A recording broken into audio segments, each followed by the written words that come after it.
पिताजी थोड़ा संभालिए। क्या मुत्थू, शादी बीच में छोड़कर तुम यहाँ क्या करने आ गए हो? देखो तुम, मेरे पिताजी की हालत बहुत खराब है, मुझे उन्हें जल्द से जल्द अस्पताल ले जाना पड़ेगा। पहले मेरी बात का जवाब दो, फिर उसे अस्पताल ले जाओ या शमशान, मुझे उससे क्या? चिल्लाएगा तो तुझे लगता है मैं डर जाऊंगा? हाथ हटा, मुझे भी चिल्लाना आता है। चलो गाड़ी निकालो।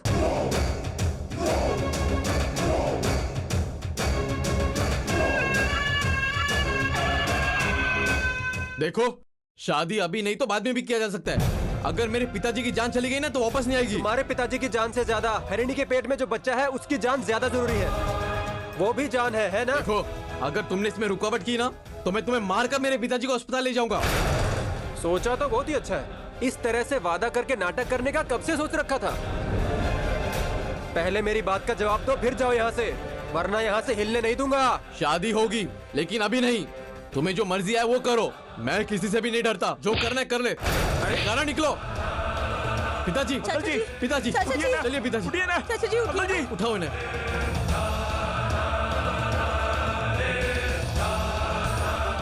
ए नीलांबरी, तुम मुझसे भिड़ रही हो?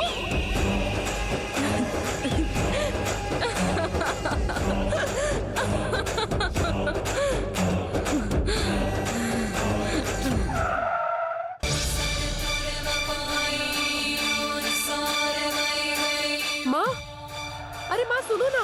माँ, रुको तो।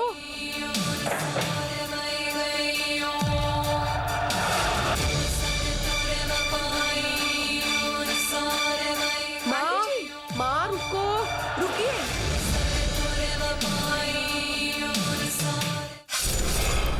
अरे अरे माँ, माँ दरवाजा खोलो। माँ, आंटी जी दरवाजा खोलिए। आंटी जी, माँ दरवाजा खोलो ना। माँ, आंटी जी मुझे पता है आप इतनी जल्दी हार नहीं मानोगी। हम बैठकर बात कर सकते हैं, ये बात यहाँ खत्म नहीं हुई है। कृपया मेरी बात सुनिए। माया, तुम जाओ मुत्तू भैया को फोन करो, जाओ जल्दी जाओ। ठीक है दीदी। माँ, माँ यहाँ कोई भी नहीं है, मैं अकेली हूँ। दरवाजा खोलो ना माँ। माँ, माँ दरवाजा खोलो। माँ, माँ,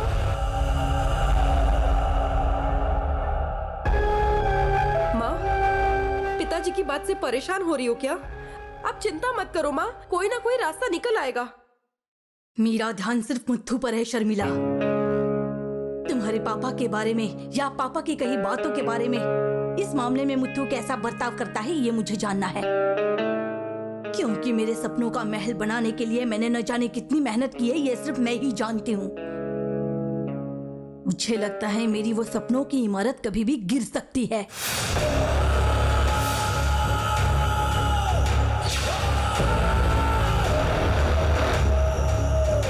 मुत्थू के घर आने के बाद मुझे उसकी हरकतें और उसका बर्ताव कैसा है, इसकी पल पल की खबर मुझे होनी चाहिए।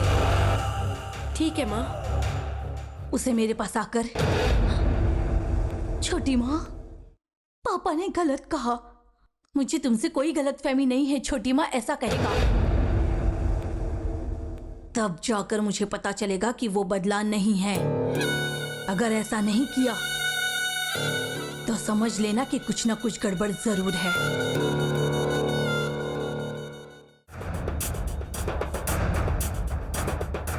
अगर मुझसे बिना बात किए वो अपने कमरे में चला जाता है, इसका मतलब उसे मुझ पर शक हो गया है शर्मिला। सबसे बड़ा सवाल ये है कि मुत्तू के दिमाग में क्या चल रहा है, ये हमें समझना होगा। भैया के आते ही मैं उनसे सवाल करूंगी ये माँ। लेकिन सुनो माँ, किसी को भी आपके खिलाफ होने दो, लेकिन मैं और भैरव हमेशा आपके साथ ही रहेंगे। आप पिताजी की बात की चिंता मत करो माँ। इससे तुम्हारा बाप कहने में भी घिन आती है मुझे।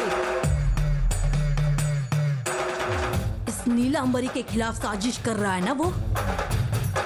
अगर ये नीलांबरी अपने पे आ गई ना तो बाप और बेटे दोनों को जलाकर राख कर देगी।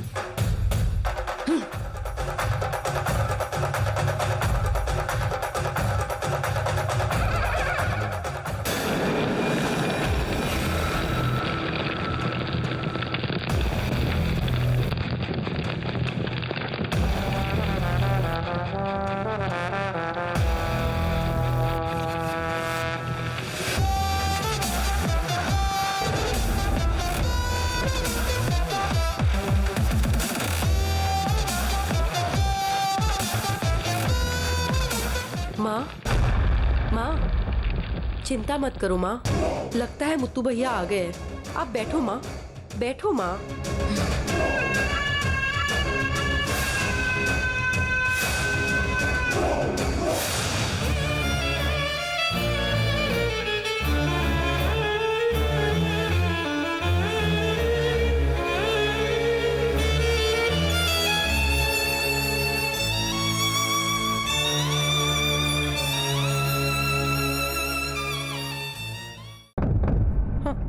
डॉक्टर, पिताजी की तबीयत कैसी है?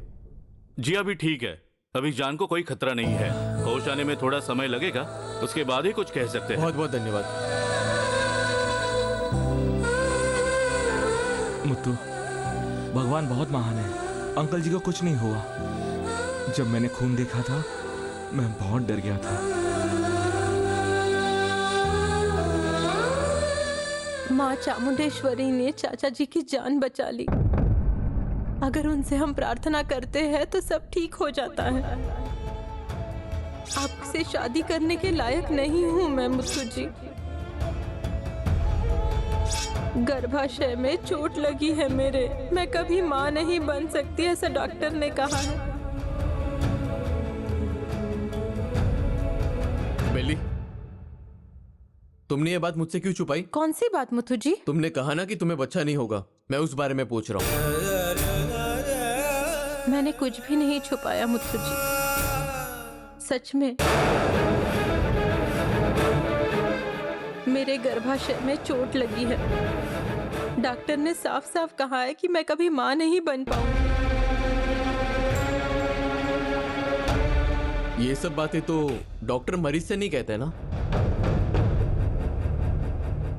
चाची से कह सकते थे या मुझसे कह सकते थे, लेकिन ये बात उन्होंने तुमसे क्यों कही? अगर ये बात आपको या माँ को बता देती तो आप लोग भुलाने की कोशिश करते, समझाने की नहीं। शादी से पहले ये जान लेना जरूरी था, वरना बाद में परेशानी होती, इसलिए डॉक्टर ने कहा।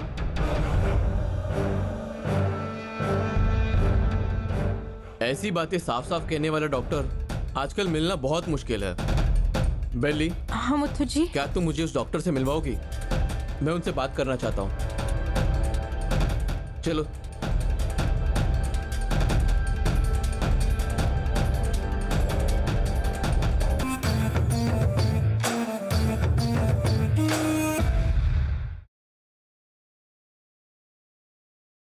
दादी जी, मैंने कहा था ना, सब तैयारी कर लो। भैया, ये कौन है? आप क्या करने जा रहे हैं? समझ नहीं आया क्या? तुम्हारा बच्चा अब तक तुम्हारे बहुत काम आ चुका है, इसलिए अब वो ठीक रहे, इसके लिए दवाई दी जाएगी। नहीं, मैं ये सब बिल्कुल नहीं होने दूंगी। मुझे ये बच्चा नहीं चाहिए। तुम चुपचाप बैठो। दादी जी, दवाई दीजिए। भैया, नहीं भैया, मेरी गलती की सजा आप मेरे बच्चे को क्यों दे रहे हो? मैं इस बच्चे को गिरा दूंगी। दादी, दादी, इसे कुछ हो जाए, ऐसी दवाई दीजिए। भैया, भैया, मेरी बात सुनिए ना भैया। भैया, ऐसा मत कीजिए भैया, मैं आपके हाथ जोड़ती हूँ भैया। दादी जी, कुछ तो बोलिए ना दादी जी। भैया, भैया, मैं आपके हाथ जोड़ती हूँ भैया। भैया, रुक जाइए भैया, मैं आपसे विनती करती हूँ भैया, ऐसा मत कीजिए भैया। भैया, रुक जाओ भैया, मत करो। दादी, इसे रोकिए ना दादी। भैया, रुक जाओ भैया। दादी जी, दादी, पकड़ो दादी, इसको। कुछ कीजिए दादी। भैया, भैया, रुक जाइए भैया। भैया, ऐसा मत कीजिए भैया। दादी, इसे रोकिए ना भैया। नहीं, नहीं, भैया, रुक जाइए भैया। अभी तक तो ये बच्चा दुनिया में भी नहीं आया है और आप लोग इसे, मेरी बात सुनिए ना भैया। इंसानियत की बात कौन करता है? अब हम छोटे लोग हैं, हवा जिधर चले उधर झुकना पड़ता है, वरना ये समाज हमें अलग नजरिए से देखेगा, जीने नहीं देगा। इसलिए ये बच्चा हमारे लिए जरूरी है। मैं इस बात को मुत्तू भैया को बता के रहूंगी। अगर बताया तो खत्म कर दूंगा। मुझसे चालाकी मत करना, ठीक है? मैं बहुत बुरा इंसान हूँ। घर में वारिस के आ जाने से परिवार में खुशियों की लहर उठ जाती है और एक तुम हो कि बच्चे के आने से कितनी खुशियाँ बढ़ जाती है, लेकिन तुम्हें सिर्फ फायदे और नुकसान की पड़ी है। हाँ, फायदा नुकसान तो हम सोच ही रहे हैं, लेकिन अपने हक की संपत्ति के लिए वो तो हम सोचेंगे ना। किसी और की संपत्ति के बारे में कहाँ सोच रहा हूँ? अगर पंचायत सही चली होती तो वो जमीन आज हमारी होती। ये सब नीलांबरी की वजह से हुआ है। भैया, आप नीलांबरी से इतनी नफरत क्यों करते हो? ये सब छोड़कर सब साथ में शांति से नहीं रह सकते क्या? सब साफ क्यों रहेंगे? जंगल थोड़ी ना है। यहाँ तो शिकार खेलने के नहीं, पेट पालने की लड़ाई है। आप जिससे लोग जबरन दबाव डालते हैं, इसीलिए मुत्तू भैया को दूसरी शादी करनी पड़ रही है। जिससे शादी हो रही है वो माया बहुत ही बुरी है। मुत्तू भैया किसी भी हालत में उससे शादी नहीं कर सकते, और अगर ऐसा हुआ तो फिर क्या हुआ? चाहे कुछ भी हो, लेकिन ये शादी तो होकर रहेगी। मैं इतना जरूर जानता हूँ, मुत्तू एक बार वादा कर दे तो उसे पूरा करके ही दम लेता है। और अगर तुम बीच में आई तो उस शादी के साथ तुम्हें भी दूर कर दिया जाएगा। हमारी सारी योजनाओं पे पानी फिर जाएगा। माँ, क्या हुआ बेटा? जब तक शादी नहीं हो जाती इसे घर से बाहर निकलने मत देना। अगर ये बाहर निकलने की कोशिश करे तो मुझे बताना, फिर इससे तो मैं बताऊंगा। ठीक है भैया, मुझे ये बच्चा नहीं चाहिए। मैं खुद ही इसे गिरा दूंगी भैया। चलो अंदर जाओ। भैया बोला ना अंदर जाओ। देखा माँ, देखा, इसे हमने अपनी बहन की बेटी समझकर प्यार दिया, लेकिन आज ये हमें धमका रही है। अगर इसे अभी नहीं रोका गया तो ये हमारी सारी योजनाओं पे पानी फेर देगी। मैं मुत्थू के खिलाफ पंचायत में शिकायत करूंगा। तब नीलांबरी और मुत्थू को पापा के सामने झुककर माफी मांगनी पड़ेगी। मैं ये करके दिखाऊंगा।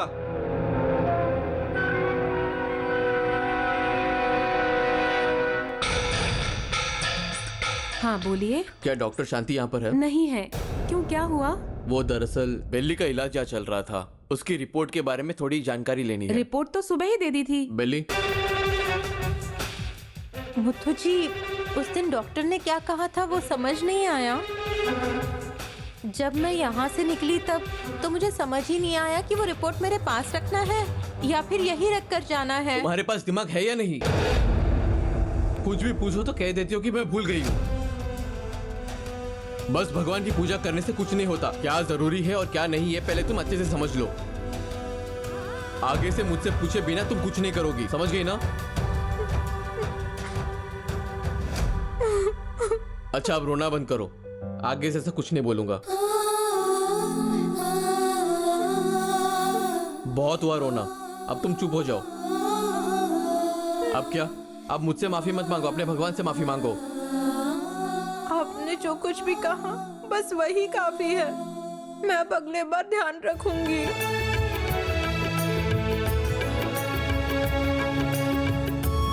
जरा सुनिए, मुझे उस रिपोर्ट की एक और कॉपी चाहिए। मिल सकती है क्या? हाँ, मैं डॉक्टर से पूछ के बताती हूँ। ठीक है। श्याम, डॉक्टर क्या कह रहे हैं पूछकर वापस आ जाओ। मैं बेली को लेकर घर जाता हूँ। हाँ ठीक है। चलो।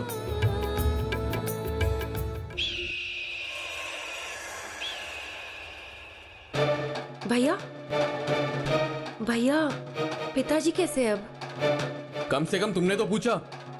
बाकी सबको क्या हो गया है? जब वो जी रहे थे तभी उनका ख्याल कोई नहीं रखता था। अब वो मौत के मुंह पर पहुंच चुके हैं तब भी किसी को उनकी चिंता नहीं है। इस घर के लोग सच में इंसान है या कोई जानवर है?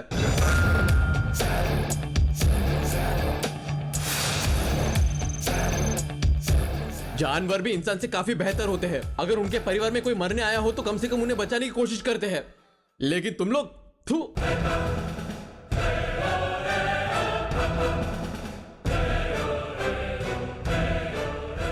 मुत्तू जी, आप बहुत थके हुए लग रहे हैं। हाँ हाँ, मैं थक गया हूँ। अब क्या तुम मुझे ग्लूकोज और विटामिन देने वाली हो? बताओ मुझे। सब बस बातें बनाना जानते हैं। इस घर में सबको संभाल संभाल कर मैं टूट गया हूँ। तुम्हारे पास कोई हल है क्या? है क्या? बताओ मुझे। नहीं है ना तो शांति से खड़ी रहो।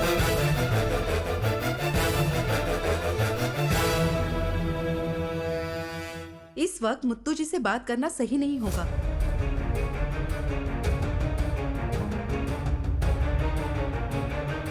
मुत्तू जी, मुझे पता है इस घर की सारी जिम्मेदारी आपके कंधों पर है, लेकिन किसी की एक बात से इस तरह गुस्सा होना कहाँ का इंसाफ है? अभी तो हमें पता भी नहीं है कि वो बात सही है या गलत। और उसमें मैंने सुना है जब इंसान भूखा होता है तो उसे ज्यादा गुस्सा आता है। पहले चलिए खाना खाइए, फिर बैठकर बात करेंगे क्या सही है क्या गलत है। मुझे भूख नहीं है और होगी भी ना तो मेरा खाने का मन नहीं है, समझी ना? ये क्या है मुत्तू जी? अगर आपको कुछ सही नहीं लग रहा है तो उसे बदलिए। जिसको सजा मिलनी चाहिए उसे दीजिए, लेकिन इस तरह से जिद करना सही नहीं है। अब तो आपके पिताजी भी आप पर भरोसा करते हैं। हमारे लिए नहीं, कम से कम उनके लिए तो खा लीजिए। मुत्तू जी मेरी बात सुनिए। पिताजी कहते थे जब कोई अचानक बहुत फिक्र दिखाता है तो प्यार नहीं शक होता है। अब इस घर में किसी पर भी भरोसा नहीं है।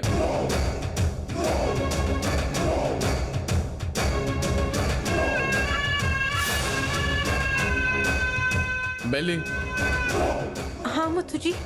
मुझे भूख लगी है, मेरे लिए जल्दी से खाना लेकर आओ।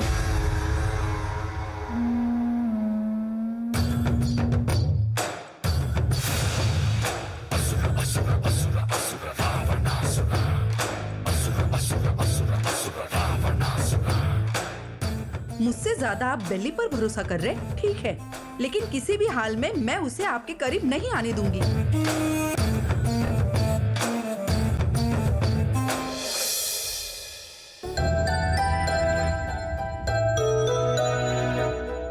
बेली, मैंने तुमसे कहा था ना कि कोई काम मत करना, फिर भी तुम ये सब क्यों कर रही हो? अरे मुथु जी, जैसा आपने कहा था वैसे ही कर रही हूँ, लेकिन एक जगह बैठकर आराम करने से पेट फूल जाता है और बाद में तकलीफ होने से बेहतर है कि अभी सब कुछ छोड़कर यहाँ पर आकर बैठो अभी। चलो। अरे माया, बेली की तबीयत ठीक नहीं है, जाकर उसके लिए कुछ लेकर आओ। ठीक है। तुम आओ, आओ बैठो।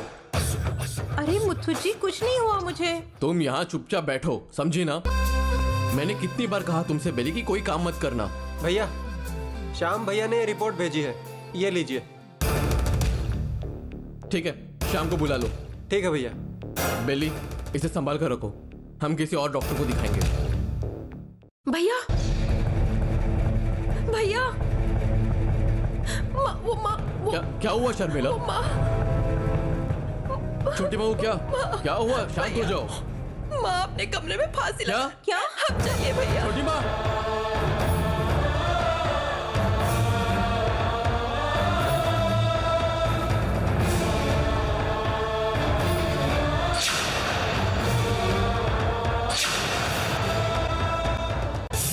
शर्मिला, जल्दी सबको फोन करो। छोटी माँ,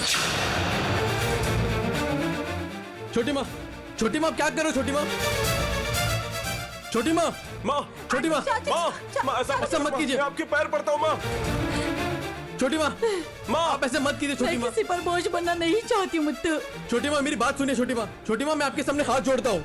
मैं मरने से पहले तुम्हें एक बात कहना चाहती हूँ बेटा। छोटी माँ, अरे बाप रे, मैं तुम्हारे पापा की तरह तीखी बातें नहीं कर सकती, लेकिन मेरा कोई इरादा नहीं था कि मैं तुम्हें धोखा दूं या तुम्हारी संपत्ति। छोटी माँ, छोटी माँ, मुझे तो इस बात पर गर्व है कि तुम मेरे बेटे हो, और अगर तुम ही मुझ पर शक करोगे तो मुझे जीने का कोई हक नहीं है। और अगर आज मैं मर भी गई तो भी मैं तुम्हारी बेटी बनकर फिर से जन्म लूंगी और तुम्हारा इस जन्म का सारा कर्ज मैं चुका दूंगी।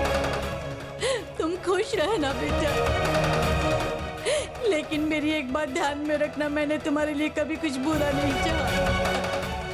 तुम मेरे बेटे हो मुत्तू।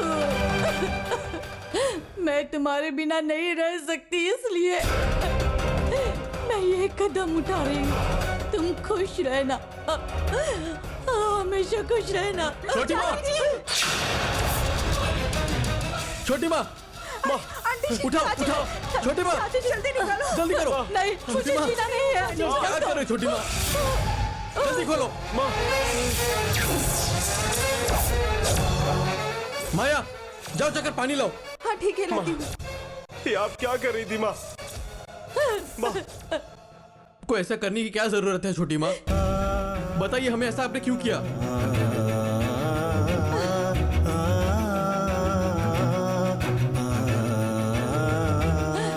मुझे लगा कि तुम्हें मुझ पर शक हो गया मुत्तू, फिर मेरा जीने का क्या मतलब है, इसलिए मैं ऐसा कर रही थी। छोटी माँ, ऐसी बातें मत करो छोटी माँ। बेली, जरा वो देना।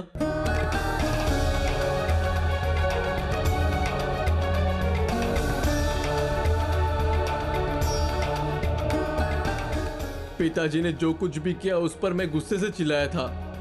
मैंने आप पर कभी शक नहीं किया छोटी माँ। अगर आपको कुछ हो गया तो मैं बिल्कुल जी नहीं सकता।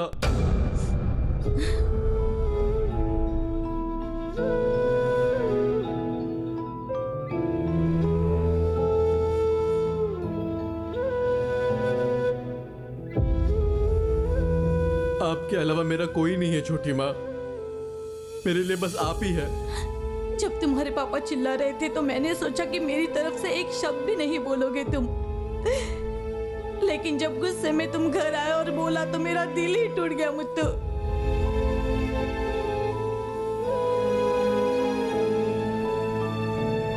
मुझे इस जमीन जायदाद से कोई मतलब नहीं है बेटा, मुझे बस तुम और तुम्हारा विश्वास चाहिए। अगर तुम मुझ पर शक करने लगोगे तो मेरे जीने का कोई मतलब नहीं बचेगा। आपको मैंने अपने भगवान जैसा दर्जा दिया है, सबसे ज्यादा प्यार आप ही को दिया है। फिर भी अगर कोई आप पर शक करे तो मैं पहले खुद ही यहाँ से चला जाऊंगा, लेकिन आपको कभी भी किसी तकलीफ में नहीं डालूंगा छोटी अगर माँ। तुम मुझसे नाराज हो गए तो मैं बर्दाश्त नहीं कर पाऊंगी। जब तुम्हारे पापा मुझ पर चिल्ला रहे थे तब तुमने एक भी बार नहीं पूछा कि मैं कैसी हूँ। मेरे लिए इस दुनिया में सबसे ज्यादा अगर कोई है और सबसे ज्यादा अगर मैं किसी से प्यार करती हूँ तो वो तुम हो। इसीलिए मैंने यही सोचकर ऐसा फैसला किया।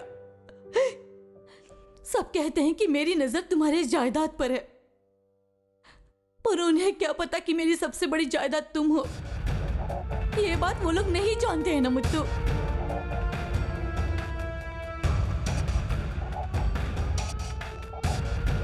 पता नहीं मैं और कितने दिन जी पाऊंगी इस दुनिया में।